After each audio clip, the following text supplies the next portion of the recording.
G'day ladies and gentlemen, welcome to Draw with Jazza. I'm Jazza and this is a product video review for the VZ-1 HD document camera. The kind folks at IPEVO have sent me this device to have a go at and use and let you know what I think. Now I've been looking around for a document camera to use because I've been wanting to do some live streams where I draw, on the live stream, and also changing the Let's Draw format from digital to paper.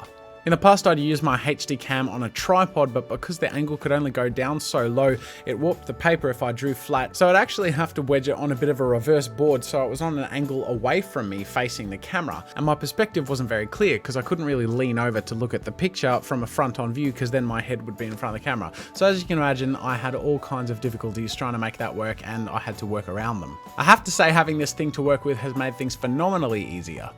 Now, before doing the review, I made sure to familiarize myself with the product, and I used it in a live stream earlier this week, and I used it for the Let's Draw video that I uploaded a few days ago. Now, you may notice, and the only thing that I've noticed that is a bit of a downside, is the latency is a bit higher when you have a higher resolution. That's a pretty common problem with USB sort of cameras, and it's something I've experienced a lot as well. So it's not that much of a surprise, but in terms of what I actually needed it for, the functionality of this thing is leaps and bounds better than what I was doing before.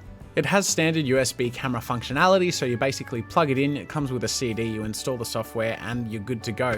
The software is pretty easy to use, and it's compatible with all other software. So currently I'm recording with the XSplit Broadcaster, and it works with Camtasia and all kinds of other programs that capture.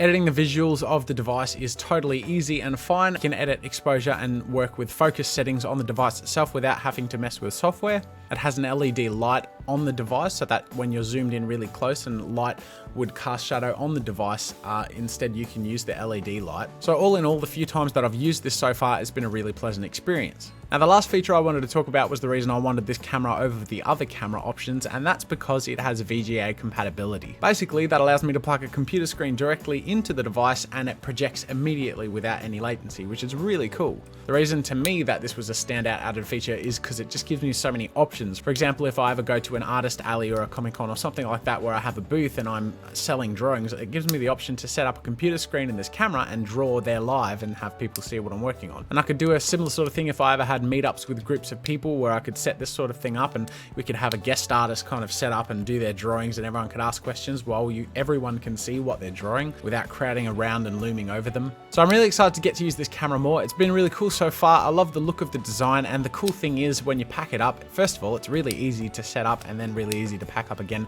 And once you've packed up and sit it there, it just looks like a really nice part of the table, and it works in with all the other devices I have hanging around. So that's it for my review for the IPEVO VZ-1 HD camera. I want to thank the guys at IPEVO for sending me this camera, first of all because it's a great quality camera and I've enjoyed the experience of using it so far, and second of all because it's allowed me to open up the options of the ways that I present the content on my YouTube channel, for example doing Let's Draw videos on paper instead of digitally. So for everyone else who's interested, I'm going to be doing the Let's Draw videos live every week now, so it should be on Wednesdays, but that's Australia, so it might be American Tuesday nights. I recommend this camera, I think it's great, and I really look forward to using it to get you guys some cool content. So if anyone's interested in purchasing the IPEVO, I've got a link in the description which leads to their website. Otherwise, that's it for now, ladies and gentlemen, and until next time, I'll see you later.